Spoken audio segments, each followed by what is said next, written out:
Vous écoutez Comme du monde, le seul balado où deux charmants zinzins plongent dans l'art méconnu de la construction d'univers imaginaires.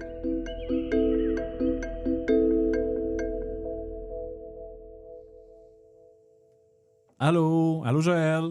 Et my, ça va être le fun cet épisode-là. Allô Annie. Bonjour! Allô! Bonjour! Bonjour! Hey, j'avais dit que j'allais te surprendre avec quelque chose, mais en fait, je pense que ce que je vais faire, c'est que je me rends compte que j'ai pas fait la dernière fois. C'est de te lancer des fleurs pour la publication de ton roman. Ah! OK. On a Oui. assisté au lancement double à Montréal, puis celui qui venait avec un show de flûte. Puis je voulais te dire que j'étais vraiment fier de toi. Ah! Idem. Merci, C'était vraiment plaisant. Moi, j'ai passé de très beaux moments au show, là, 2 semaines, puis au lancement ce vendredi à la librairie Un livre à soi.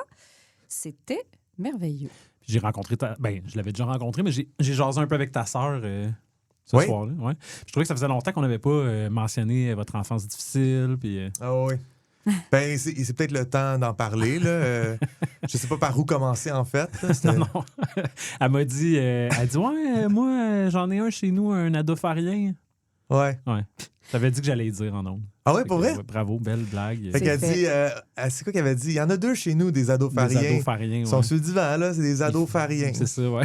J'étais comme, t'es tellement... Cette joke sent une la maman. banlieue. Ah oui! Non, mais c'est bon, là. Mais aussi, ta sœur m'a aussi dit, tu sais, j'ai écouté les épisodes avec toi, là, je les écoute en faisant du ménage, puis tout, là, moi, les elfes, je me perds un peu là, là-dedans. Mais c'est bien bon ce que vous faites. Je vois pas comment quelqu'un pourrait se perdre en écoutant l'épisode Ces elfes. Ouais, je pense que je suis allée dans trop de détails, plus que le client demandait. Là, Mais t'es avec écoute, nous aujourd'hui parce qu'on fait prise chaude. Bien sûr! Moi, j'ai pas fini de parler de ta sœur. Là, t'as l'air Ah, de- vas-y. Ouais, excuse-moi. Elle m'a demandé aussi si elle m'avait déjà gardé. Ah, t'as-tu déjà gardé? Elle m'a jamais gardé. J'ai dit non, j'ai moi on s'est rencontrés, j'étais déjà un adulte. Mais elle t'a pas gardé. Non, mais j'ai dit si tu veux, j'ai rien de main. Fait que si tu veux Ok. me garder. Puis après, ça m'a demandé si je faisais du ménage. Puis je me suis rendu compte que je venais de mettre le doigt dans l'engrenage. Fait que J'étais là pour toutes ces j'ai conversations-là. trouvé en plus. quelqu'un d'autre à qui parler, puis je suis parti. Ouais.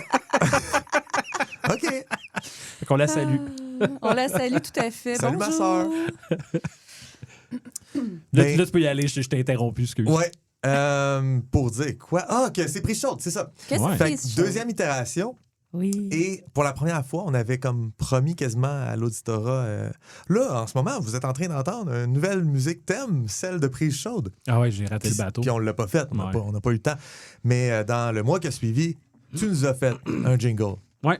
Officiel. Fait qu'on a une toune pour prise chaude. Est-ce que Ouais. tu veux nous parler de ton processus? Mais dans le fond, je sais pas si. Les gens, je pense pas qu'ils se souviennent de ça ou s'ils sont courants là, du tout. Mais t'as créé une 50aine de courts extraits musicaux qui sont inspirés de Gadin, l'univers. Oui, je pense que Fictif sur lequel tu les travailles. gens l'ont entendu, puis les gens s'en calissent. Fait que le thème musical de Comme du monde, c'est une de ces mélodies-là, c'est des enregistrements seulement toi, piano, qui ont été réarrangés puis réorchestrés. Ouais. C'est le bon mot. Puis fort aussi, l'extrait qui se joue quand on lit des histoires, quand on lit nos textes, c'est aussi une de ces petites pièces de piano-là que tu as faites. Fait que j'ai pigé dans les pièces qui restaient, parce qu'il en reste encore comme 47. Là. Ouais. Fait que j'ai choisi. Ah mon Dieu, comment ça s'appelle? Celle-là. Fait que dans le fond- Repère, non. Ouais, celle-là, c'est repère. Ah, OK. Mais c'est juste des mots, hein. Ouais. Ça évoque peut-être quelque chose. C'est repère A-I-R-E, là. C'est pas un repère quand tu regardes devant toi puis tu te dis c'est où le nord, c'est où Non, l'ouest. non, là. ouais. Repère dans le sens comme les bandits vont là. Ouais. Ouais. Fait que j'ai pris ça, que c'est seulement toi qui joues du piano, puis tes chats qui font du bruit autour. Mhm. Puis j'en ai fait un court jingle. Puis c'est ça, ouais. Il y a une bonne part de création musicale qui revient. Le mérite vient à mes chats, là. OK. Pour, Je pensais que t'allais dire le mérite revient à toi. J'étais comme, Non. il est fin. Non, pas du Les tout. chats. Toi, je Fait sais pas que- qu'est-ce que tu fais là-dedans. Là. C'est tous mes chats. Même moi, j'ai à peine mon mot à dire. Fait que oui, shout-out à Yo-Yo et Dookie Dook. Ouais, Yo-Yo et Dookie Ouais. Dook. Merci si Yo-Yo vous Man nous pour la écoutez, musique. Merci pour la musique, les chats. c'est parce qu'ils font toutes les percussions avec leur bruit de médaille en se promenant autour du piano. C'est ça. Ouais. Fait que, ouais, c'est ça. Mais ça t'a servi d'inspiration. Et Julien, merci pour ton travail de réorchestration. Je l'ai entendu, le jingle. Je l'aime. Et aussi, il rend la toune bonne. Le problème avec mes fameuses 50 tounes, là, c'est qu'ils sont pas bonnes. c'est des inspirations du Hey, moment tu qui ont le peut-être vends du potentiel. bien, là, ton mais affaire. ils ont du Oh. potentiel. J'ai toujours cru qu'ils ont du potentiel. Fait que j'ai mis la liste à la disposition de Julien. Puis Julien peut faire des vraies bonnes tunes avec. Mais moi, on me l'a envoyé là, dans notre petit group chat et j'ai adoré. Donc, je l'ai eu en grande primeur et j'ai mis mon petit seal of approval et j'ai trouvé ça excellent. Donc, merci beaucoup, Julien. J'aurais dû m'en préparer un sur le Roadcaster qui est super poche. Puis là, on crée des attentes Ah oui, vraiment ça serait hautes. Là, je pars, j'en pars un qui est fait avec. Genre.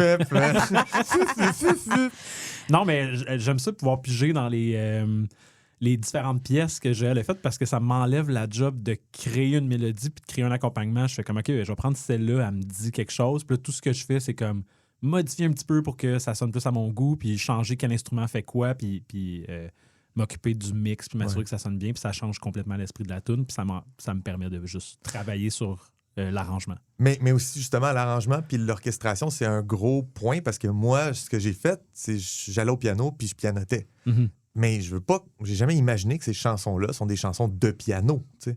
Mon but, c'est pas d'avoir un son de piano, c'est l'objet que j'avais chez nous. Ouais. Fait que Ouais, quand c'est de mettre des notes ensemble, puis c'est ça. Là. Exactement. C'est juste un vecteur, là, ton piano. Absolument. C'est comme une façon c'est comme un mémo vocal que je me fais de la toune, de l'idée de la toune. Mais après ça, quand Julien prend des décisions sur c'est quoi les vrais instruments qu'on veut apparaître, par exemple, avec Fort, t'as mis comme un espèce de truc mécanique qui est derrière, puis tout ça, c'est ton inspiration qui va avec, puis qui offre comme une espèce de percussion, mais un peu otherworldly, là, un peu.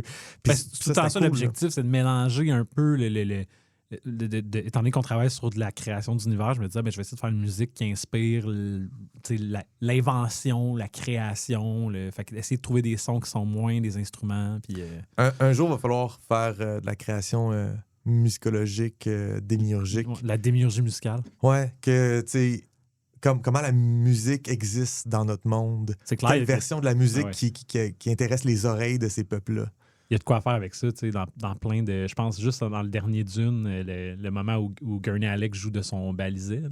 Oui. Tu sais, c'est quoi le... Spoiler alert pour tout le monde quand Gurney Halleck joue. Ouais. Gros spoiler.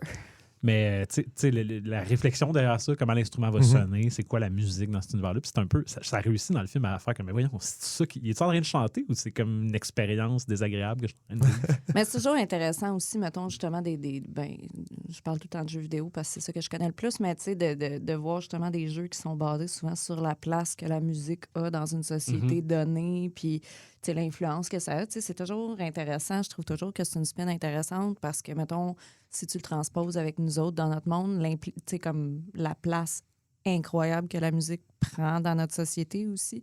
Je sais pas, il y a de quoi là-dedans qui est toujours très intéressant à décortiquer. Là. Puis aussi que la musique, c'est rare qu'on y pense parce qu'on vit dans une société moderne, mais pendant très, très, très longtemps dans l'histoire de l'humanité, c'était un luxe d'avoir droit à de la musique. C'était dans un moment précis. Tu ne pouvais pas écouter n'importe quoi, n'importe quand. Il fallait que tu te trouves en présence d'instrumentistes ou que toi-même t'en sois un. Non, il n'y avait pas de centre d'achat là, dans ça. Non, fait que pour entendre la musique, il fallait qu'il y ait des musiciens en train de jouer de la musique. Oui. Fait que ce qui est comme particulier, parce que notre façon de le consommer aujourd'hui, c'est la musique est au bout de mes doigts, est tout le temps possible dans mes oreilles. Oui, puis même quand il y avait, mettons, des petits bands là, dans les châteaux, il n'y avait pas nécessairement des grandes compositions qui se transmettaient. C'était toutes des petits bands. J'appelle ça des bands parce que c'était 100% ça. C'est des qui étaient locales puis qui répétaient ensemble, mais genre qui ne suivaient pas vraiment de ligne directrice parce qu'il n'y avait rien qui existait à ce moment-là. Fait que c'était intéressant tout ça. Bref. Ton jingle, est-ce qu'on l'écoute? Ben on peut. OK. Allons-y.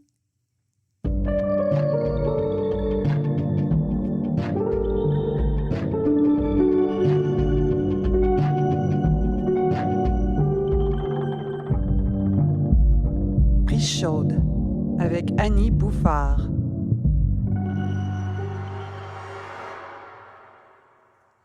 Yes, sir. Wow. C'était beau. C'était beau, ça. Je remercie Geneviève Brouillette d'avoir accepté encore une fois de... Merci, Geneviève, d'avoir dit mon nom. Ben, tu sais qu'elle n'a jamais dit ton nom. Hein? Je l'ai fait faire toutes les voyelles, toutes les consonnes qui existent en français. J'ai fait la job d'editing, c'était vraiment tout long. Julien. Là. Ouais. Comme ça, j'ai plus besoin jamais de la gosser avec mon podcast. On a cloné sa voix, finalement. Ouais. C'était un AI, finalement. Qui sonnait comme Geneviève Brouillette. Hey, ça, c'est niché, là, comme... J'aime ça. Fait qu'on est dedans, là. Dans le fond, si on a écouté le jingle, c'est qu'on est rentré dans ta prise chaude. Fait que cette semaine, de quoi tu nous parles? Donc, cette semaine, messieurs, écoutez, je vais vous mettre en contexte là, avant d'annoncer mon sujet. Venez avec moi, faites une petite aventure là, ici. Fermez vos yeux. OK. Sentez Mon Dieu, c'est donc bien noir. Sentez le gymnase d'école des années 90. On est circa 98. OK. Aujourd'hui, vous êtes bien excités d'aller à l'école parce que quand vous rentrez dans le gymnase, ça sent le petit papier neuf. Il y a Scholastique d'affichés mur en mur. Oui. Et c'est la foire du livre. Oh, la foire du livre! Je vais pouvoir m'acheter un Charlie. Un Oui Charlie. Un Oui Charlie. Tu peux t'acheter plein d'affaires. C'est super le fun. Il y a des goosebumps, mur à mur. Et dans un coin... frissons aussi? Probablement. Et dans un coin, vous spottez du coin de votre œil de pas tout à fait tween un livre très intéressant où un adolescent semble se transformer graduellement en étoile de mer. Ben oui. Alors aujourd'hui, les amis, je vous fais faire un petit trip down memory lane et on va parler de Animorph. Oui, vous êtes peut-être partis à rire, mais c'est une série qui m'a beaucoup, beaucoup marquée quand j'étais adolescente, préadolescente. Attends, excuse, c'est pas une blague, on parle d'Animorph. Ce n'est pas une blague. Tout le long, je pensais que c'était une blague. Je This vais is vous not a déranger, mais drill. je vais pas vous déranger, mais est-ce que je peux ouvrir les yeux? T'es encore dans ton gymnase. T'es encore dans c'est le ça. gymnase. Vous me dérangez, là. J'étais avec Scholastique puis toute ma gang. Mais non, ce n'est pas une blague. Et c'est ça, moi, ça m'a beaucoup, beaucoup marqué. Puis je dirais que, tu sais, il y a juste les 30 premiers livres d'Animorph qui ont été traduits en français. Donc, j'ai été très longtemps à juste connaître comme cette partie-là de la série. Mais quand je suis devenue une adulte dans ma vingtaine, avec un pouvoir d'achat, j'ai fini par trouver tous les livres qui me manquaient en anglais. Donc, j'ai tout racheté la collection. Puis je me suis relancée là-dedans. Puis je dirais, honnêtement, là, je sais que les gens vont trouver ça rigolo, mais c'est une des meilleures séries de science-fiction que j'ai lues de ma vie, mettons. OK, moi, je vais y aller. OK, ben Julien, c'était le fun de t'avoir. Julien quitte le studio en ce moment. Il n'est pas d'accord. Non, mais là, il y a beaucoup d'affaires. Mais Bien probablement, sûr. c'est du YA, là. C'est du Young Oui, Adult. c'est du Fait Young que Adult. Est-ce que ça s'assume comme tel, puis il faut que je deal avec? Ça s'assume comme tel. La chose est que... C'est pas pour moi, là, du Young Adult d'habitude. Non, pas du tout, mais je dirais que cette série-là amène ça beaucoup plus loin. Puis, comme, tu sais, il y a des sujets quand même extrêmement difficiles qui sont traités. Tu sais, il y a des scènes de torture comme quand même assez graphiques pour des kids OK, je me qui se rassois. passent dans certains... Julien, J'ai reviens. regagné Julien tranquillement. Non, mais il y a des scènes de grande violence psychologique. Tu sais, ils ont vraiment pas... Catherine Applegate et son mari James Grant, si je me souviens bien, ont coécrit ça. L'idée leur est venue... Elle a eu une grossesse difficile avec un de ses enfants, puis ils ont comme... tu sais, designé un peu la série dans ces moments-là qui étaient un peu à l'hôpital en attente de whatever. Fait qu'ils se sont lancés dans cette série-là. Elle, c'est une amoureuse des animaux, puis tout ce qu'elle voulait dans sa tête, c'était une manière de faire apprécier aux kids, justement, les animaux, les faire découvrir, tu sais, l'univers du monde animal, puis tout ça. Puis elle était comme, comment je peux faire ça de manière intelligente? La science-fiction, c'est une super bonne porte pour faire ces choses-là. Fait qu'elle a tout devisé comme la série alentour de ça. Mais là, tu as dit tantôt, il y a juste les 30 premiers livres qui sont traduits. On parle de Oui. combien de livres en tout? Alors, la série comme telle, là, l'histoire chronologique des Animorphs, c'est 54 livres. Mais en dehors des 54 livres, il y en a une dizaine qui sont des add-ons, des livres hors série. Il y a des livres qui suivent certaines entités ou certains personnages en particulier qui apparaissent peu souvent là, dans la série, mais qui ont des backgrounds comme super intéressants. Fait que, ouais, on parle de 60 livres. Là. OK. C'est beaucoup de travail, quand même. Puis toi, c'est-tu quelque chose que tu as suivi, Animorph? Joël? Le plus près que j'ai été d'Animorph, c'est que j'ai eu un coloc qui en était un. Ah, OK. Quand même. Hein? Quand Oui, même. c'est vrai. Ben Ouais, oui, il perdait ses ça. poils de blaireau partout dans la part. Ouais, C'était ouais, super ouais. gossant. Il a fait acheter une Dyson. Mais non, la série comme telle de livres, j'en ai jamais lu un. Je sais que ça jouait à la TV, mais Ouais. c'était sur le câble. La j'avais pas le série était câble. terrible. C'était pas bon, ça. Ok, ok. C'était pas Fait qu'on bon, est vraiment ça. dans un cas de le livre est meilleur. Hey, ça, c'est rare. Ouais. Hey, ça, c'est du jamais vu. La plupart des gens aiment pas le livre, ils aiment juste l'adaptation. Non, mais ça, c'est ça, là. Tu sais, Mais non, c'est ça, je connais pas ça. Je veux dire, j'ai été surpris de voir dans ta bibliothèque qu'il existait autant de livres animorphes. Ouais. Puis là, je t'ai dit, t'as des livres d'animorphes. Puis t'as dit, il rit pas, C'est c'est la- full bon. C'est la réaction de tout le monde. Puis c'est Mais- un peu pour ça aussi que je trouve ça important de venir vous en parler aujourd'hui. Je trouve quand même que c'est une série qui est comme accueillie de manière super dérisoire parce que je pense que tout le monde prend juste ça comme le livre weird avec le monde qui se transforme. C'est exactement ce que je Fait que, pensais. tu sais, c'est. Mais tu sais, où est-ce qu'on a oublié de pas juger un livre par son cover? Ben, c'est ça. Ça m'est passé. Fait Ouh. que- C'est une bonne expression qui s'applique à plein de choses dans la vie, mais pas à la littérature. Ouais. Ben, Non, mais écoute, c'est le petit. Parce que toi, je vois que tu as comme les éditions de collection, que les pochettes sont belles. En oui, tout cas, sont- j'ai d'excellentes éditions. Vous savez, on trouve tout sur Internet. Hein? Moi, c'est ça. Là. Je me suis rapatrié tous les livres, là, comme je disais, dans ma vingtaine. Puis c'est ça, j'ai trouvé des éditions comme vraiment le fun. Parce que Fait moi, quand tu me dis Animorph, ce que je voyais, c'est tu sais, le dessin de l'homme des cavernes qui devient l'homme moderne. Oui. là. Et ils ont comme fait ça, mais c'est graduellement un Ouais. humain qui Puis devient ils un sont animal. un par-dessus l'autre à moitié. Là, tu sais. Non, Puis, mais tu sais aussi, ça a commencé. Je pense que la série, le premier livre a été lancé en 96, si je me trompe pas. Fait que, tu sais, c'était comme au début de ces espèces de logiciels d'édition Oui. graphique, là, vraiment super boboche. Oui, fait qu'on était à mi-chemin entre genre, c'est un dessin, c'est une illustration, c'est beau et c'est quelque chose modélisé par ordinateur. Puis là, on Oui. essaye de comme Oui. mettre les deux Ben, ensemble. C'est vrai que ça a Gardez en un petit côté tutoriel de paintbrush. Là, tu sais. Exactement. Puis gardez en tête aussi que ça, tu sais, c'est pas Catherine Applegate là, qui a demandé ça. C'est Non. Scholastic là, qui a fait ça. Puis Scholastic, quelques mauvaises décisions, là, quand même, des fois, dans certaines éditions. Attends. Pour les Tu kids, là. peux venir vanter les mérites d'Animorph tant que tu veux ici, mais tu peux pas venir bâcher mon scolastique.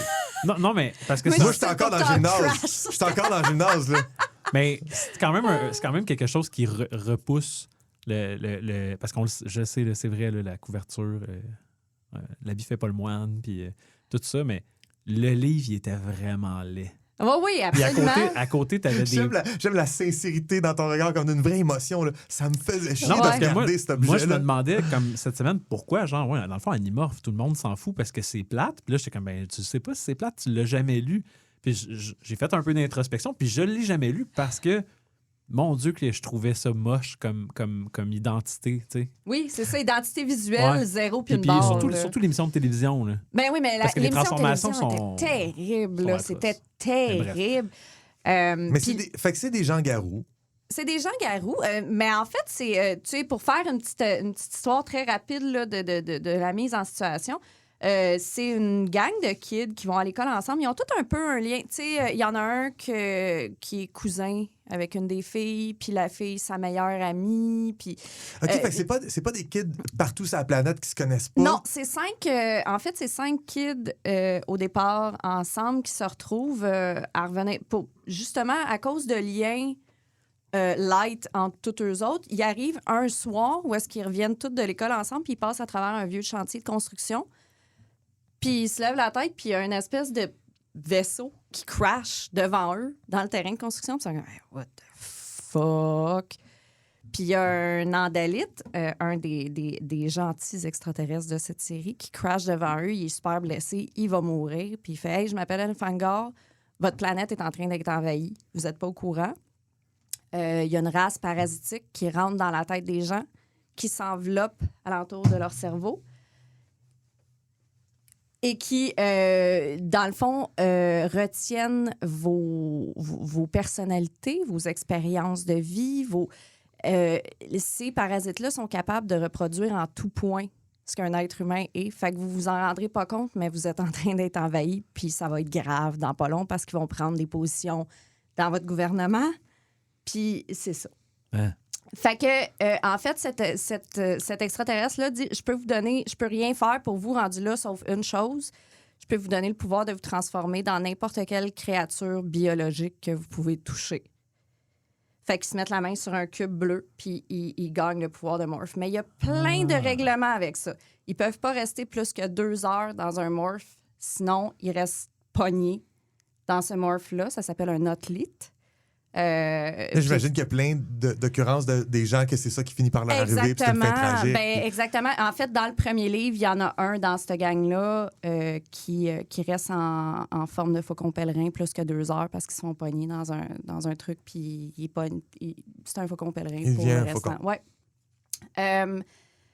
Puis c'est ça, il faut que tu sois capable de toucher à la créature pour l'absorber, pour absorber son ADN, pour être capable de se transformer. Il y a aussi, plus tard dans la série, tu te rends compte que tu peux être allergique à l'ADN d'une créature. Puis ça cause comme plein de morphs super étranges. Mais quand ils ont le pouvoir de morph, ils touchent une créature puis ils peuvent se transformer en cette créature-là pendant 2 heures. Ouais. Fait que ça veut dire que c'est pas genre un kid a un animal totem. Moi aussi, Non, ils peuvent assimiler plein d'ADN qui se promènent dans eux après ça. Fait qu'ils ont tous plein de morphs différents. Tu peux choisir Tous ceux lequel qui ont tu touché. fais. Oui, exactement. Puis aussi, la première fois qu'ils se transforment dans un morph, il y a beaucoup des instincts de l'animal qui take over. Fait qu'il faut qu'ils fassent comme super attention la première fois qu'ils se transforment dans une de ces formes-là. Généralement, ils essayent de faire ça supervisé ou pas dans une situation de combat parce que, mettons, il y a un livre en particulier qui est très anxiogène, là, où est-ce qu'il faut qu'il se transforme en fourmi pour intégrer comme un building. Puis le hive mind les fuck complètement. Il faut qu'ils luttent. C'est comme s'ils devenaient une fourmi réellement. Oui, exactement. Ils se battent contre les ordres de la reine. Il faut qu'ils se battent, puis à un moment donné, ils font juste se réveiller, puis ils sont rendus comme dans le fond de la colonie à comme... Aïe, qu'est-ce qu'on fait là? Comment qu'on sort de ça? Le pull est trop fort, fait qu'il faut qu'ils se battent contre ça. Tu sais, il y a des animaux que ils ont tous leur combat morph aussi. Tu sais, Rachel, c'est un grizzly. Jake, c'est un tigre. Marco, c'est un gorille. Tu sais, fait qu'ils ont leur... Jane, c'est une étoile de mer. C'est n'importe quoi. T'es stické sur l'étoile de mer. Hein? T'es resté avec ça. Ouais. Juste dire les 3 noms que tu viens de lâcher, là, c'est... Rachel, Marco puis Jake. Oui. On est vraiment des années 90.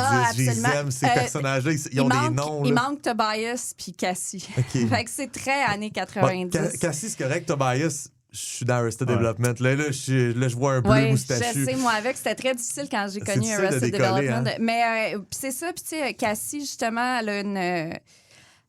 Elle vit sur une ferme avec ses parents qui sont vétérinaires. Fait qu'elle a comme une grosse affinité avec les animaux. Puis elle a un... Je me rappelle plus du nom, là, mais les andalites qui sont à la base de cette technologie de les morphing-là. andalites étant les gros centaures bleus. Là. Les andalites étant les gros centaures bleus. Hein? Les extraterrestres, c'est des centaures. Ben, c'est une forme de centaure, mais oui, exactement, avec une queue, avec un espèce de couteau là, très tranchant au bout. Fait que c'est ça. Les andalites ont un mot pour les gens comme Cassie qui ont une grande affinité, puis elle est capable de se morpher.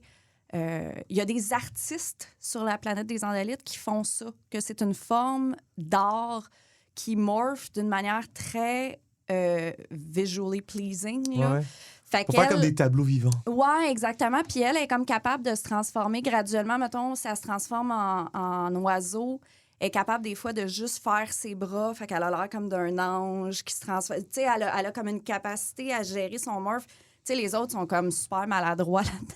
Puis genre, c'est super laid. C'est dégueulasse, là. Tu sais, ton corps... Ils veulent rentrer dans un building, ça fait 1 mois qu'ils vivent en tant que fourmis puis qu'ils amènent du sucre à la reine. c'est ça. Exact. Fait qu'il y a comme toutes ces petites spécifications, tu sais, tous ces petits world-building elements là-dedans qui est très intéressant. C'est cool parce qu'on a déjà parlé avant dans d'autres épisodes des règles. Tu sais, c'est quand on parlait de la magie.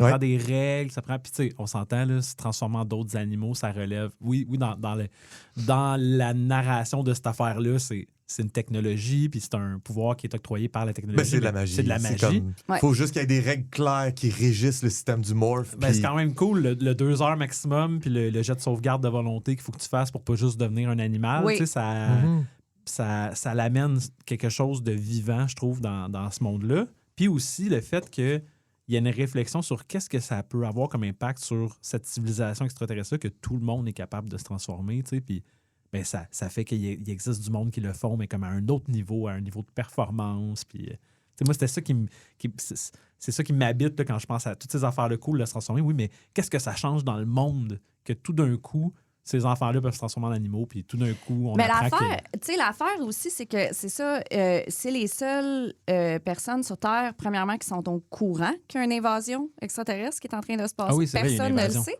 Et de l'autre côté... La partie comme qui est full MacGuffin, de genre, ah ouais, OK, c'était ça la raison. Ah ouais. Puis, tu sais, aussi, c'est des parasites qui... C'est comme les reptiliens, là. Oui, genre... le gouvernement. Mais tu sais, en fait, les parasites s'appellent des YIRK. Ça, c'est parce que, aussi, on en a discuté, toi puis moi, déjà, hors d'onde. Je sais pas pourquoi on aurait parlé de ça. Ben non, je sais pas, ça fait pas 3 jours qu'on se voit, toi puis moi. Mais oui, c'est ça.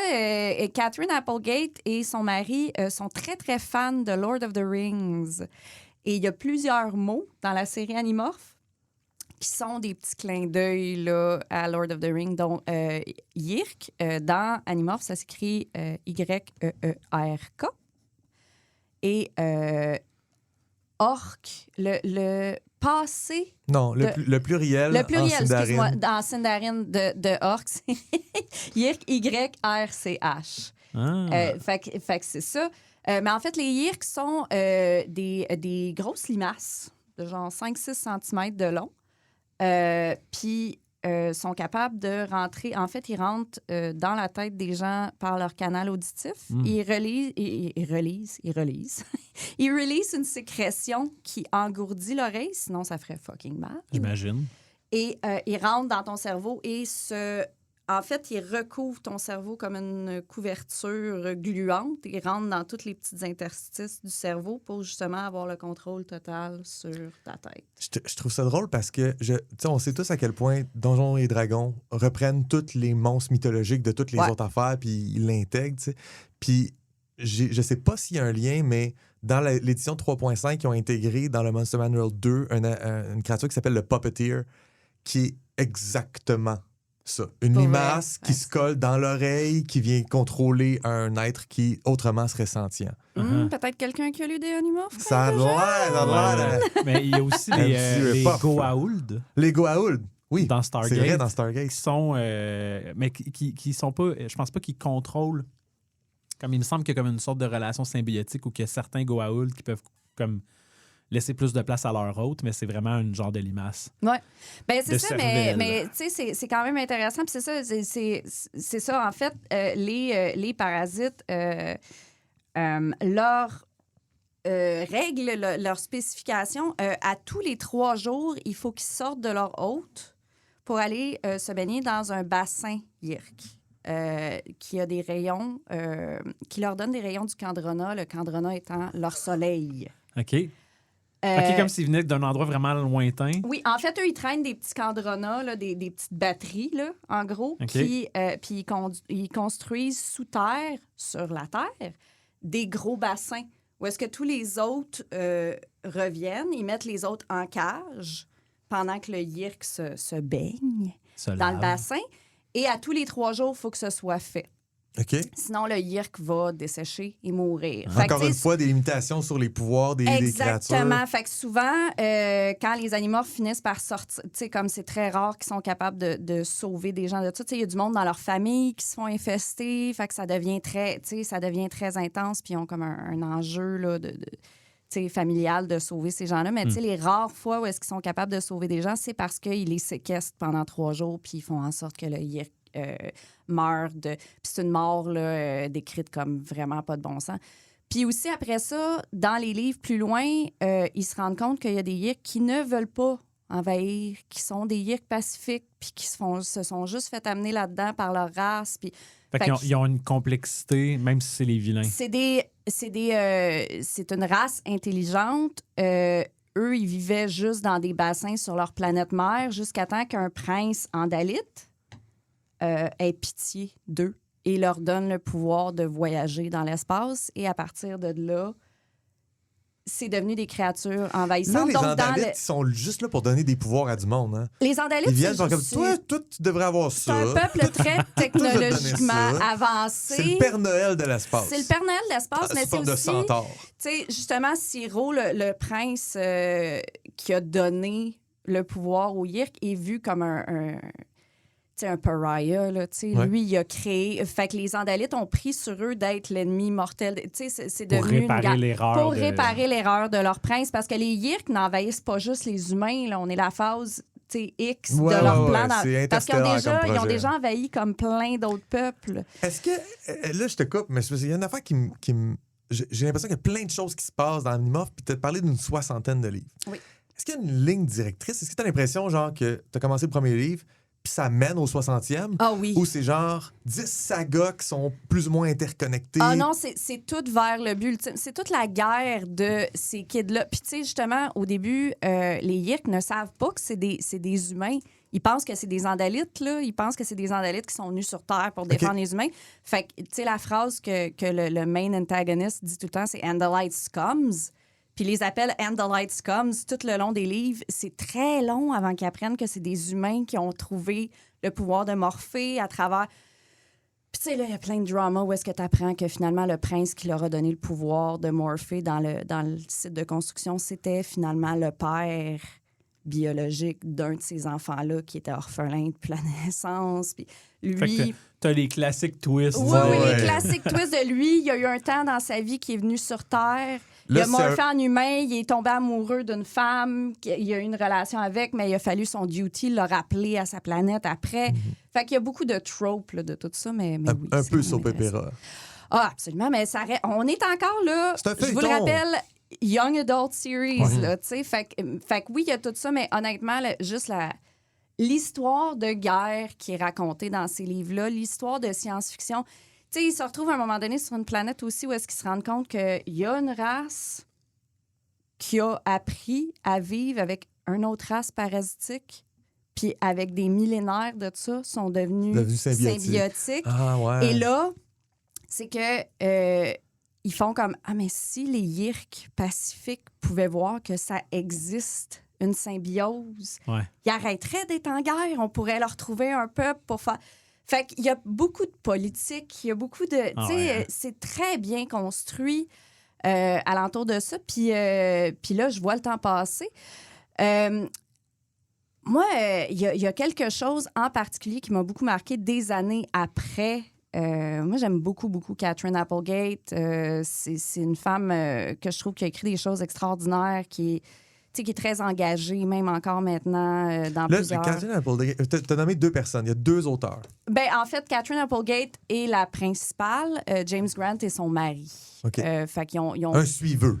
Un suiveux. Disons-le. L'idée originale vient comme un peu des deux, mais moi, à date, je vois que les deux que tu as apportés, c'est elle qui... Oui, c'est Katherine Applegate. Puis il y a eu beaucoup de ben, pas des ghostwriters, là, parce que leur nom est tout le temps dans les livres, mais il y a beaucoup de monde qui ont écrit... Des Gods for Hire. Oui, exactement. Des mercenaires. Des mercenaires écrivains. Mes mercenaires préférés. Alors, c'est ça, moi, Katherine Applegate, je trouve son approche à tout ça absolument magnifique. Je trouve qu'elle a créé quelque chose qui m'a vraiment beaucoup marqué. Et à la fin de la série... le dernier livre finit très mal, en fait. Ça finit très mal, cette série-là. Et les fans ont été en tabarnak. Quand la série a fini, il y a eu un gros outroar de genre de tu sais, c'est de la merde. On a lu ça pendant 10 ans. Quand tu dis finit mal, faut-tu que j'entende tragique? Faut que j'entende bâclé? Tragique. OK. Très tragique et très... c'est pas une finalité. Il n'y a pas de closure dans tout ça. C'est laissé un peu en suspens. Et là, ce que j'ai fait, Katherine Applegate, quand il y a eu ce petit uprising-là des fans, a écrit une lettre aux fans pour s'expliquer, pour expliquer pourquoi la fin était comme ça et pourquoi she stood by it. Ouais. Très punk, toujours. Et en fait, évidemment, la lettre est en anglais, mais je vous l'ai traduite en français. Donc, c'est gentil. Oui, voilà. Donc, je vais prendre quelques minutes pour vous la lire, puis on peut échanger là-dessus. Veux-tu une musique d'ambiance? Ben, c'est comme vous voulez, là. Nous, des fois, on se fait ça pour nous, fait que je sais pas pourquoi on le ferait pas pour toi. C'est comme vous voulez.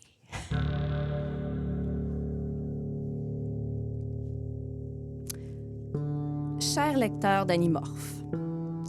Un certain nombre de personnes semblent agacées par leur dernier chapitre de l'histoire des Animorphes. Il y a beaucoup de plaintes selon lesquelles j'ai laissé Rachel mourir, que j'ai laissé Viscère 3 vivre, que Cassie et Jake ont rompu, que Tobias semble avoir été réduit à un chagrin inexprimé, qu'il n'y avait pas de grand combat final pour mettre fin à tous les combats, qu'il n'y a pas eu de joyeuse fête, et tout le monde est fâché de la fin cliffhanger. Alors j'ai pensé répondre. Animorph a toujours été une histoire de guerre. Les guerres ne se terminent pas bien. Jamais. Souvent, les relations qui étaient centrales pendant la guerre se dissoudent pendant la paix. Certaines personnes qui ont été courageuses et intrépides pendant la guerre sont incapables de gérer la paix, se sentent déconnectées et confuses. D'autres fois, les gens qui échappent à la guerre parviennent très facilement à s'adapter à la paix. Il y a toujours des gens qui meurent dans les guerres, et les gens sont toujours brisés par la perte d'êtres chers. C'est ce qui se passe, c'est donc ce que j'ai écrit. Jake et Cassie étaient amoureux pendant la guerre et finissent par se séparer par la suite. Jake, qui était si courageux et capable pendant la guerre, est à la dérive pendant la paix. Marco et Axe, quant à eux, surmontent facilement la guerre et parviennent même à utiliser leur expérience à bon escient. Rachel meurt et Tobias ne s'en remettra jamais. Cela ne couvre en aucun cas tout ce qui se passe dans une guerre, mais c'est un début. Voici ce qui n'arrive pas en temps de guerre. Il n'y a pas de bataille merveilleuse et décisive qui laisse les bons debout et les méchants couchés dans la boue. La vie n'est pas un épisode de SmackDown de la World Wrestling Federation. Même ceux qui gagnent une guerre, qui survivent et sortent de l'autre camp avec la conviction d'avoir fait quelque chose de courageux et de nécessaire, ne font pas beaucoup la fête. Il y a très peu de gens qui ont personnellement vécu la guerre qui scandent « We're number one ». Je ne suis qu'une écrivaine et mon objectif principal a toujours été de divertir. Mais je n'ai jamais laissé Animorph se transformer en une autre version de jeu vidéo indolore de la guerre. Et je n'allais pas le faire à la fin. J'ai passé plus de 60 livres à raconter une histoire de guerre étrange et fantaisiste, parfois très sérieusement, parfois plus ironiquement. J'ai écrit beaucoup d'action, beaucoup d'humour et beaucoup de pures absurdités. Mais j'ai aussi, à maintes reprises, mis les lecteurs au défi de réfléchir à ce qu'ils lisaient. Penser au bien et au mal, pas seulement à qui bat qui. Et pour vous dire la vérité, je suis un peu choquée que tant de lecteurs semblent croire que j'allais tout conclure avec beaucoup de high-five et de tapes dans le dos. Les guerres se terminent très souvent, c'est triste à dire, tout comme la nôtre, avec une transition presque sans pause vers une autre guerre. Alors, vous n'aimez pas la façon dont notre petite guerre fictive s'est déroulée? Vous n'aimez pas Rachel morte, Tobias brisé et Jake culpabilisé? Vous n'aimez pas qu'une guerre en entraîne simplement une autre? Bien! Bientôt, vous serez tous en âge de voter et en âge de servir. Alors, quand quelqu'un vous propose une guerre, rappelez-vous que même les guerres les plus nécessaires, même les rares guerres où les lignes du bien et du mal sont claires et nettes, se terminent par beaucoup de morts, beaucoup de personnes estropiées et beaucoup d'orphelins, veuves et parents en deuil. Si vous êtes en colère contre moi parce que c'est ce que vous devez retenir des Animorphes, tant pis. Je n'aurais pas pu l'écrire autrement et je suis restée fidèle au respect que j'ai toujours ressenti pour les lecteurs d'Animorph. K.A. Applegate.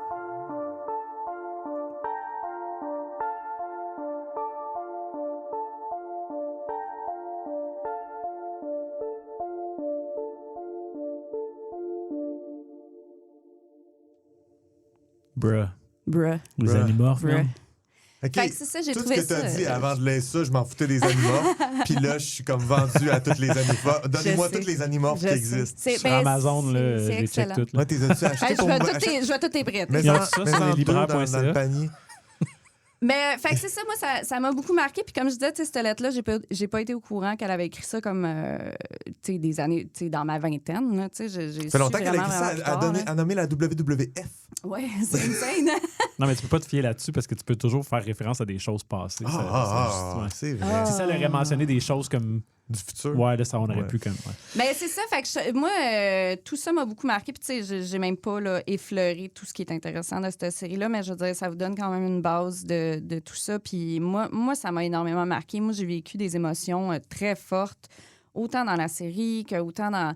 Tu sais, il y a des phrases en particulier qui me donnent encore des frissons quand j'ai lu. Comme tout ça est bien. Puis elle a gardé l'esprit de... C'est des ados, ils ont quand même une vie d'ado à vivre. Il faut qu'ils cachent à leurs parents qu'ils sont en train d'être en guerre, man, avec du monde. Puis c'est ça, là. Moi, pour la continuité, je sais pas si tu savais, là, mais je suis sur les libraires. Puis je vois qu'il y a des bandes dessinées. Oui, en fait, Chris Grimes est un novelliste qui, il y a quelques années, a pris sur lui de refaire tous les Animorphes un par un en graphic novel. Fait qu'ils sont en train de sortir graduellement en ce moment. Le tome 1 a un gage d'honneur. Il a pas repris l'esthétique des pochettes? Non. Dans des bandes dessinées. OK, mais c'est une bonne chose. Oui, non, mais il y a quelque chose en haut qui le rappelle un peu quand même, mais comme d'une façon avec du goût. Oui. D'une façon avec du goût. Oui, en effet. Mais pour vrai, cette lettre-là m'a touché, puis j'ai trouvé que c'était extrêmement bien, c'était intelligent, c'était bien... Oui. Puis je pense que c'est une conversation que j'aimerais qu'on ait un moment donné, peut-être qu'aujourd'hui n'est pas la bonne journée, mais sur ce fameux dernier chapitre. Tu sais, quand en narratologie, là, comment tu finis ton histoire? Une longue série c'est aussi. C'est ça. Quand t'écris une histoire, c'est un film ou c'est un roman, c'est une chose. Mais mettons que c'est une série télé qui a 8 saisons, mettons que c'est une série de livres qui a 60 livres, ou juste une trilogie, le dernier chapitre d'une trilogie, tu sais, qu'est-ce que tu fais avec ça? Je vais vous le dire. Tu fais juste des ennemis facilement. Fait que c'est quoi que tu peux faire qui est wise, qui est bon, qui est satisfaisant? C'est très difficile. Puis moi, je vais vous le dire, là, tu sais, justement, il y a eu un tu sais, les gens se sont plaints. Là. Moi, honnêtement, je savais pas que les gens s'étaient plaints quand je l'ai lu parce que c'était en 2012. On s'entend quand j'ai fini par finir la série avec les livres en anglais.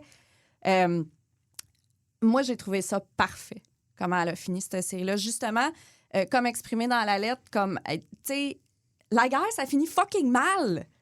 Comme, ça finit pas avec des high-five, une guerre. Ouais. Puis je trouve qu'elle l'a fait de la meilleure manière possible. Ben non, c'est pas une belle fin. Il y a pas de belle fin dans des guerres. Ça n'existe pas. C'est une réalité. Puis, tu sais, elle est restée, c'est ça, elle est restée ferme sur son point que, oui, je parle à des jeunes adultes, bientôt vous allez voter.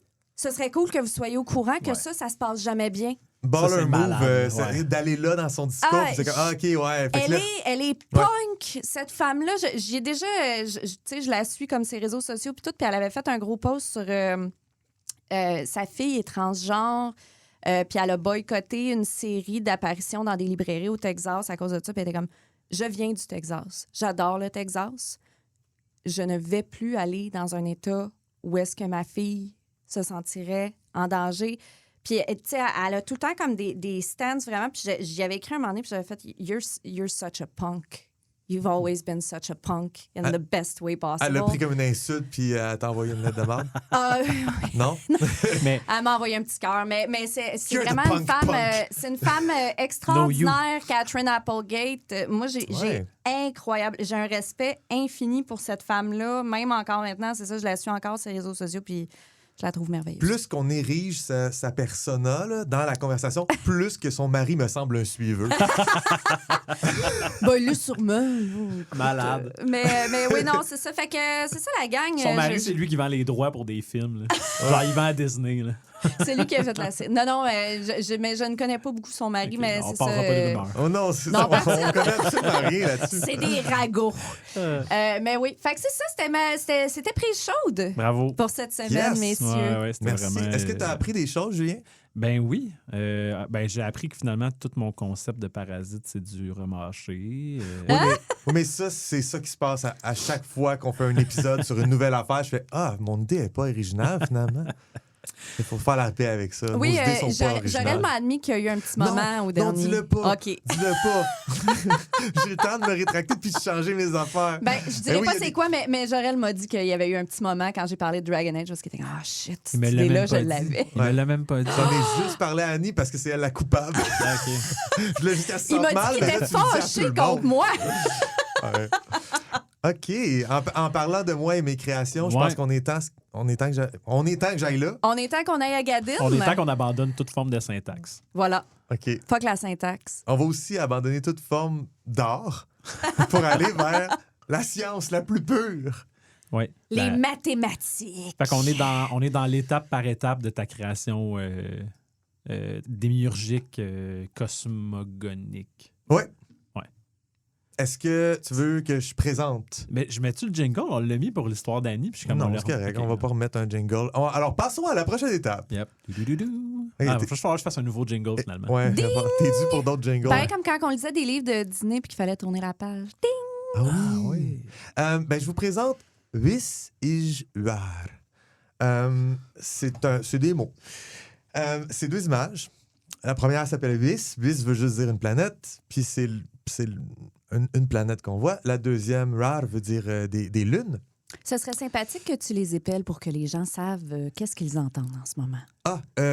Fait que Vis, ça s'écrit avec la lettre V, qui s'écrit IV en Irial, en Iwanzek. Tu veux que j'épelle avec notre alphabet? Ça, c'est le mot qui... On va mettre l'image là, pour les gens qui l'écoutent. Ah sur oui, le c'est téléphone. ça. On va mettre l'image, On le voit écrit c'est dans ça. mon alphabet en haut à gauche. Oui. On peut regarder un peu d'Irial, là, le symbole qui est en bas, qui fait une ligne droite avec une deuxième ligne droite puis une courbe à droite. C'est le son V. Fait que ça écrit BH, qui est une fricative bilabiale. Mon Dieu, ça prépare bien les gens pour notre épisode de, Sur la de langue linguistique. qui s'en vient. Ouais. Puis par-dessus, c'est des signes diacritiques qui se placent par-dessus cette lettre-là. Celui en haut à gauche, c'est un I. C'est une espèce de Une canne de bonbons. Une canne de bonbons, disons-le. Puis à droite, qui est comme un coin de carré, c'est un S. Fait que ça se lit d'en bas en haut à gauche, en haut à droite, vis. Puis pourquoi c'est écrit vis? Qu'est-ce que ça veut dire, vis? Parce qu'on voit des planètes qui ont d'autres noms.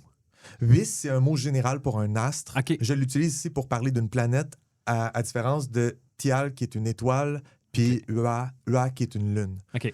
Fait que je pense que l'autre avant, je l'avais appelé Gesmusial, qui est une contraction de Gesmu, puis Tial, qui veut dire le système de l'étoile.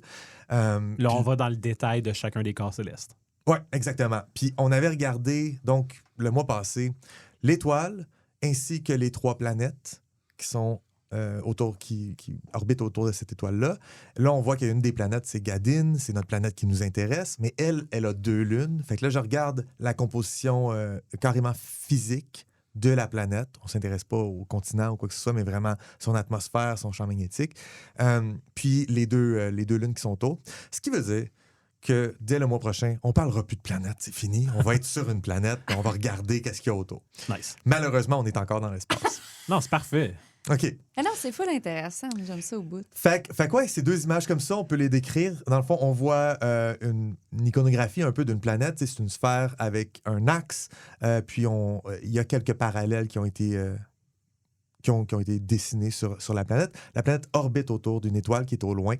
Et puis, il y a toutes sortes d'informations mathématiques sur les caractéristiques physiques de Gadin et sur ses caractéristiques atmosphériques.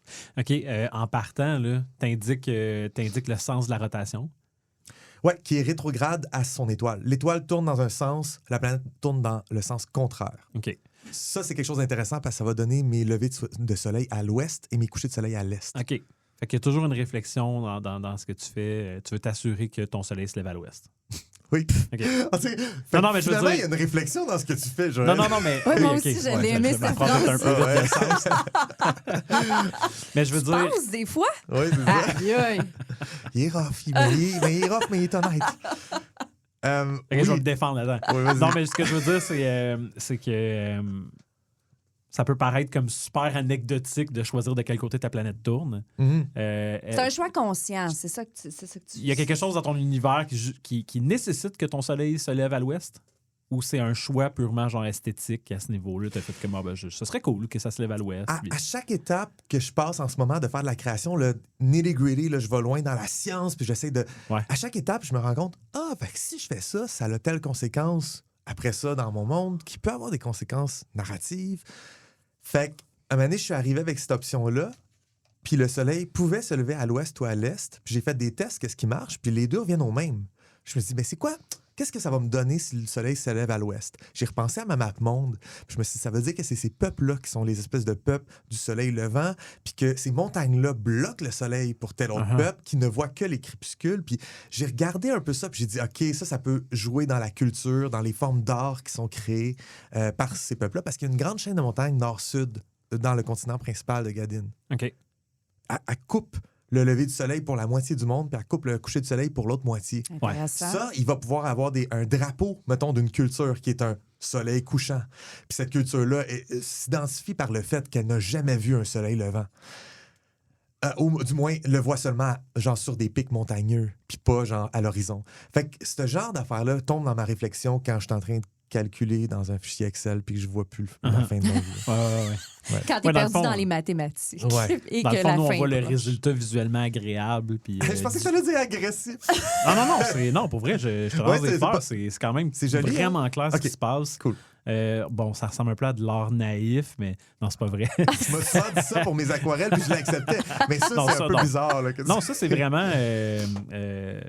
comment je dirais ça? modélisé, genre. Oui, puis Comment je le dirais? c'est efficace, c'est fonctionnel. Fonctionnel. OK. Fait qu'on comprend tout ce qu'on a à comprendre. On voit que Gadin fait une rotation à 25 heures.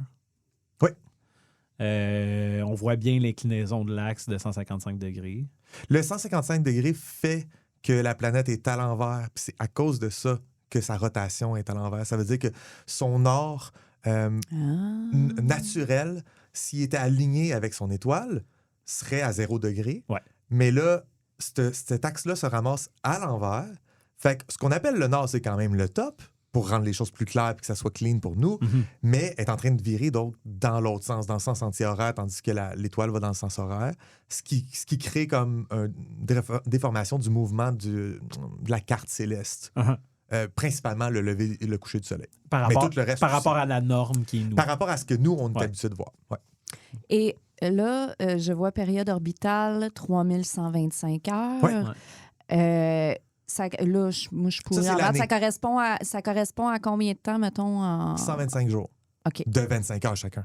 OK. Pas de 24 heures. Oui, non, c'est ça. C'est pour ça que je disais, je suis pas bonne en maths, fait que je vais pas faire tous ces calculs-là dans ma tête. Donc, dis-moi là. Surtout si Et tu veux, c'est fait. si tu veux transférer en temps terrestre. Oui, c'est ça. Chose que je fais, là, je l'écris à certaines places par rapport à la Terre, par rapport au Soleil, mais c'est fatigant. Là, ça donne des chiffres par rapport. Tandis que, genre, moi, ma construction est faite pour que ça soit tout le temps clean en mode divisé par 5. 5. Ouais. Le chiffre 5 qui revient tout le temps. chiffre Oui, c'est sacré, ça. tu sais. C'est ça qui est. Mais ça, c'est intéressant quand même. Là. Tu sais, ça fait. Mais puis tu dis des chiffres par rapport, mais des chiffres par rapport pour notre perception à nous, dans le fond.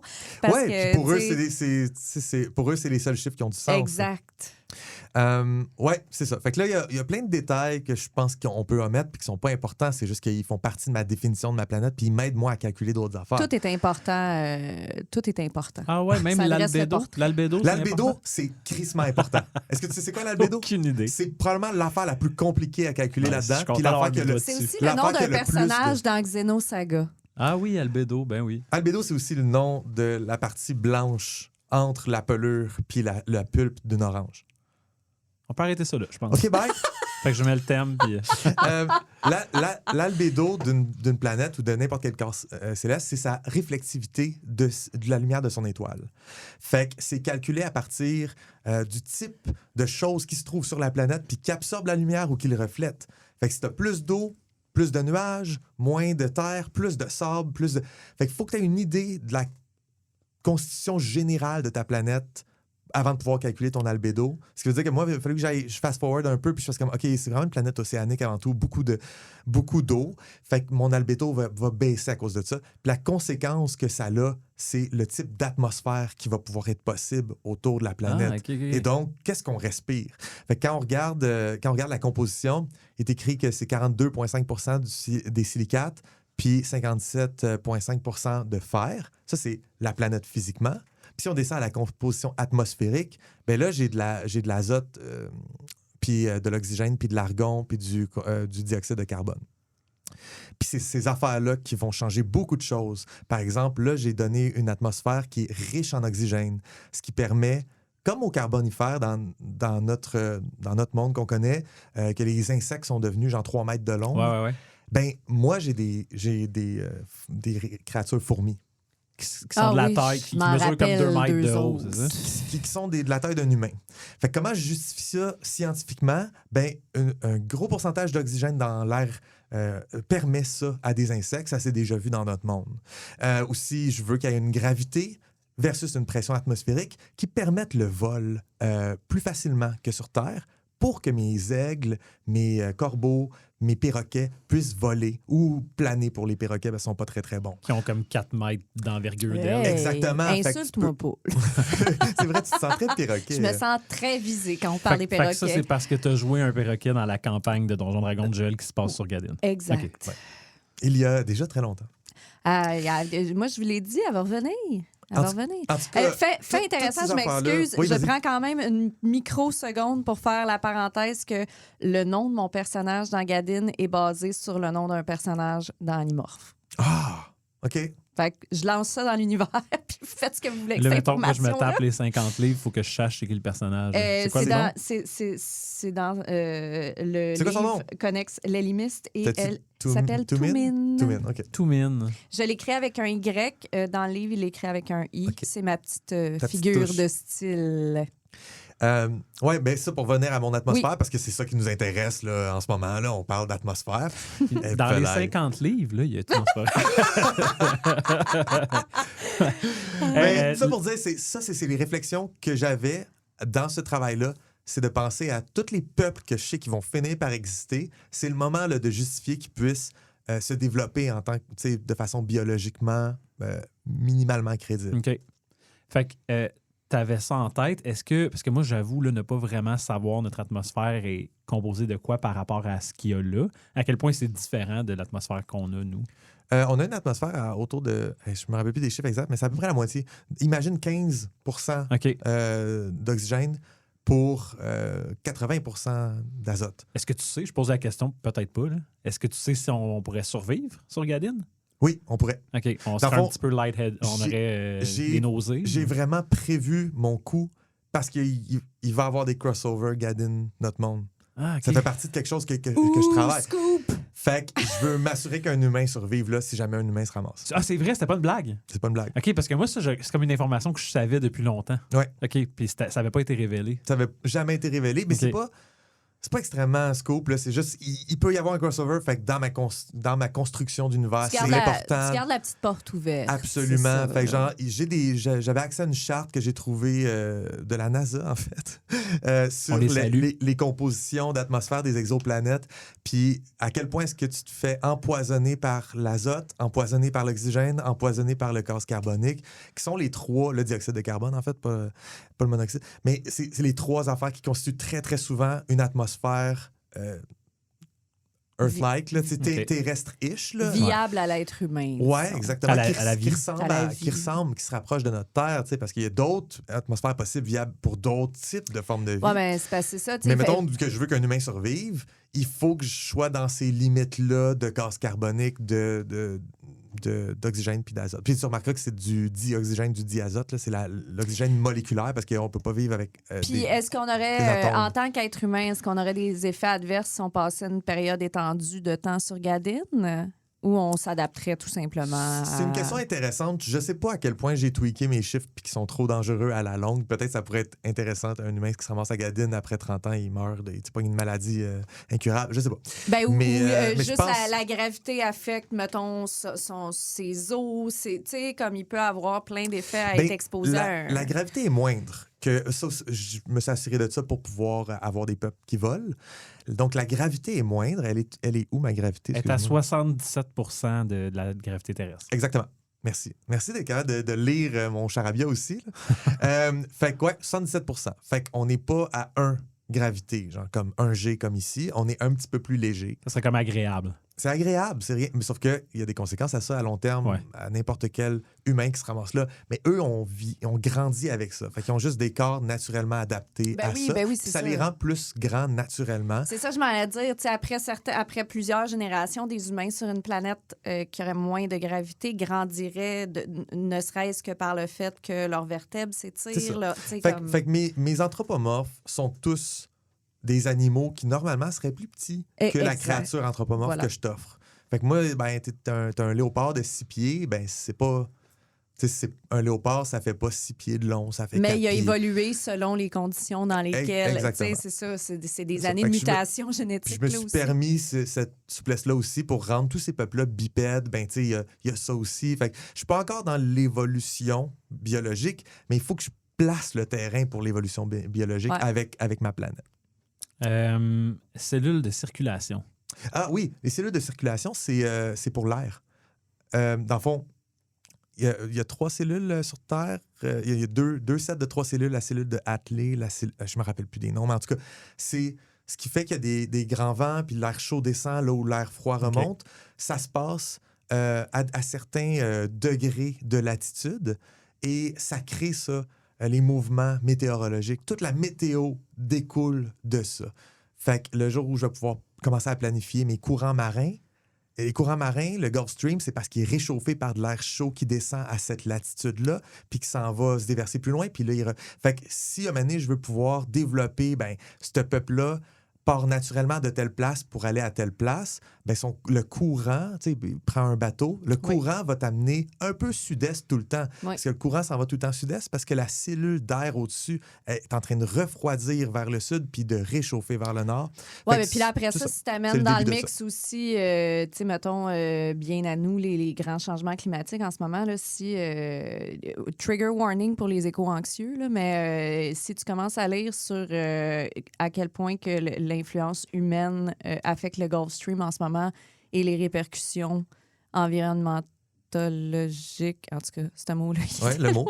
Ce mot-là, vont être graves. Tu sais, le Gulf Stream, là, c'est une science exacte appliquée depuis des millénaires et là, il est en train d'être fucké. Ouais. Et ça, les amis, Scoop, ça ira pas full bain pour nous autres, ça chie. Fait que, tu sais, si tu instaures des trucs comme ça dans Gadine, tu sais, il y a aussi cette porte-là de genre, ouais, mais le climat, comment il est affecté par la vie sur cette planète-là? Mais on est safe parce qu'il a mis son effet de serre à 1. L'effet de serre est à 1. 1 étant celui de la Terre. Fait que c'est 1 pour 1. Il y a 100 ans. C'est 1 pour 1.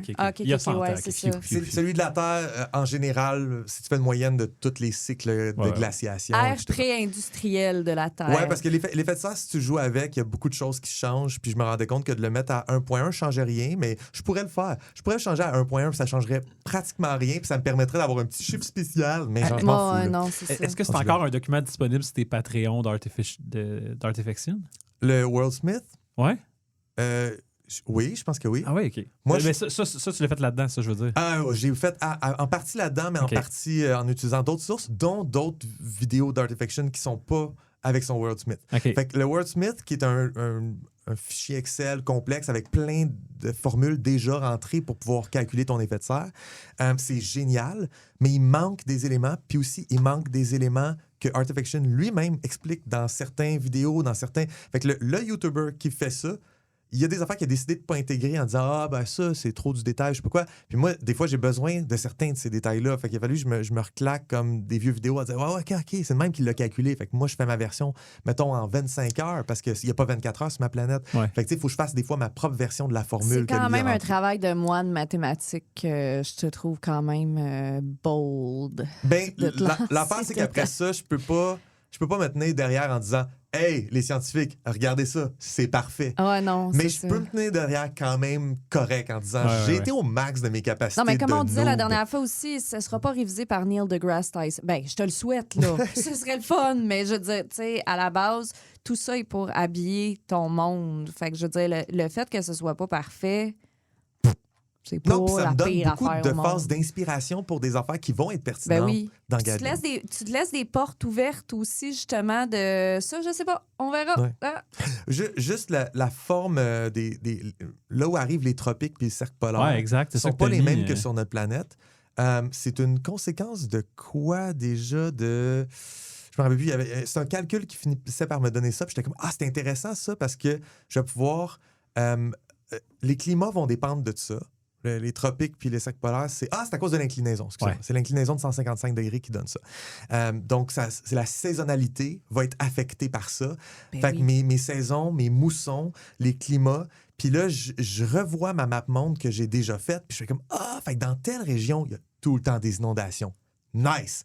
Je vais avoir de quoi? Je vais avoir du matériel là, autour de ça. Fait que ça a l'air niaiseux. J'écris 25 degrés nord, puis ça aurait pu être 30 degrés nord. Mais parce que mon 25 degrés nord arrive sur une map que je connais déjà, je sais c'est quel peuple qui est affecté. Je sais comme, puis là, j'avais pensé qu'eux autres, il y avait une structure, là, genre une espèce de pyramide. La pyramide est écroulée. Nice! Une ruine. Fait que t'es prêt en tant qu'académiurge à faire ce sacrifice-là, de de ne pas être en contrôle de ce qui se passe dans ton monde sur certains aspects. Ouais. C'est important. Oui, absolument. Mais ça, c'est très important de lâcher prise là-dessus. Là. C'est un push and pull de créativité, puis aussi de juste laisser les choses aller, puis voir qu'est-ce que le storyline te donne. Qu'est-ce que ta création te donne pour que tu le remettes dans la machine après. Il y a une phase de construction, mais tu arrives à un moment, justement, que ton monde arrive à un point où est-ce qu'il peut commencer à exister par lui-même. Fait que, tu sais, oui, il y a une phase où est-ce que c'est que du input de ta part, mais arrive une espèce de threshold à un moment donné où est-ce que ton monde, il existe. Ouais, c'est ça. Puis à partir du moment où est-ce qu'il existe, c'est là qu'il y a des affaires super magiques qui se passent, que justement, tu sais, comme tu dis, il y avait une pyramide, elle est détruite. J'ai pas fait ça. Mon monde a fait ça. Ce que j'ai construit a servi à faire quelque chose de manière super organique. C'est drôle parce que c'est une création émergente, comme un peu à une table de jeu quand tu joues à un jeu de rôle, sauf que c'est pas quelqu'un qui a décidé, c'est pas toi qui as décidé, c'est toi qui as fait des trucs à l'aveugle, puis après ça, tu as appliqué des formules, puis la science a décidé comme un fruit du hasard, c'est ça qui se passe. Puis il n'y a rien qui t'empêche de... Il y a rien qui t'empêche de nudge des fois aussi si tu as besoin de quelque chose pour servir ton histoire, mais je pense que c'est super important, une fois que tu as bâti ton monde jusqu'à un certain bout, de le laisser vivre. Mm-hmm. Parce que c'est ça qui le rend vrai. On a 7 minutes pour Zobanif et Poésif. Ouais. Est-ce que tu penses que... 2 lunes. Ouais. On se rappelle que tout ça, c'est des dieux. Hein? Oui. Mes astres, c'est des dieux. C'est la manifestation physique dans un monde matériel de tes dieux. Exactement. Fait que Poésif puis Zobanif sont 2 astres. C'est 2 lunes qui tournent autour de Gadin. Je leur ai donné des orbites concentriques qui peuvent fonctionner. Fait que ça existe, des mondes à 2 lunes, des exoplanètes à 2 lunes, il y en a plein. Mais la plupart du temps, ça va être des géantes gazeuses qui ont genre 8 lunes. Uh-huh. Quand c'est une plus petite planète, souvent, ces lunes-là ont des drôles de comportements les unes par rapport aux autres. Et souvent, c'est des lunes mineures, c'est-à-dire des bouts de roche, comme des gros astéroïdes, pas d'atmosphère. Puis des fois, c'est pas juste pas d'atmosphère, c'est pas de noyau, puis qui est pas sphérique. Une lune majeure est sphérique, comme notre lune à nous. Mm-hmm. Puis le gros avantage ou l'intérêt d'une lune majeure, c'est qu'elle est régulière dans son orbite. Elle va moduler les marées, elle va moduler les mois. Dans le fond, sa régularité, puis le fait qu'elle attire l'eau, puis etc., ça crée plein de phénomènes qu'on associe à la lunarité là, sur Terre. Fait que moi, je voulais que mes 2 lunes aient ce genre d'impact-là. Donc, j'ai travaillé pour créer 2 lunes majeures qui sont pas juste des astéroïdes, puis c'est vraiment des lunes qui ont une influence sur le comportement des gens sur Gadin, parce que c'est des dieux, puis ça va faire partie un peu de ma narrativité, de dire que les 5 dieux orbitent autour de nous, puis tel dieu est à son summum. C'est un peu de l'astrologie, là. Ouais. Quand tel... C'est 100% de l'astrologie, c'est ça. Oui, c'est ça. Mais la différence, c'est que dans Gadin, canoniquement, c'est vraiment en train de se passer. Peut-être que dans notre monde aussi, Joël. Ouais, tu sais pas. Ouais, c'est vrai, je sais pas. C'est vrai, je sais pas. OK. Je suis tellement poisson. C'est quand même intéressant que tu aies complètement poisson. Que tu aies une... Ça, c'est un trait caractéristique des poissons. Tu as décidé de faire une lune avec un anneau. Ah oui, c'est full poisson. Très poisson. Cliché. Une lune annelée, ça existe. Okay. Dans le fond, tu sais, mettons, Saturne a des anneaux. Les anneaux, c'est juste, dans le fond, tout plein de petits objets qui sont mis à orbiter très, très proches. Souvent, c'est une lune qui s'est fragmentée puis qui est devenue l'anneau. Fait que cette lune-là, historiquement, pour moi, elle avait sa propre lune. Juste pour donner un background qui est plausible puis assez fragmenté. C'est possible qu'une lune ait une lune. J'ai appris ça en faisant ça. C'est dommage le fun. Ouais. Mais le mot lune n'est peut-être pas le bon mot. Là, on va dire un satellite naturel. Parce que lune, c'est le satellite naturel d'une planète. Ouais. Mais genre, un satellite naturel de planète peut avoir son propre satellite naturel. Puis c'est ça. Dans le fond, j'ai pas grand-chose à dire là-dessus, à part que je leur ai donné des inclinaisons de l'axe aussi. Dans le fond, le fameux 155 degrés de Gadin, puis 21 degrés, puis 57 degrés, est par rapport au plan de son axe de référence. Fait que Gadin a une rotation rétrograde par rapport à son étoile. Mm-hmm. Les 2 lunes sont sur le même sens que Gadin sur leur rotation. Fait qu'on va dire qu'ils sont progrades, sont avec leur astre de référence. Uh-huh. Même chose pour l'obliquité, où Gadin a une certaine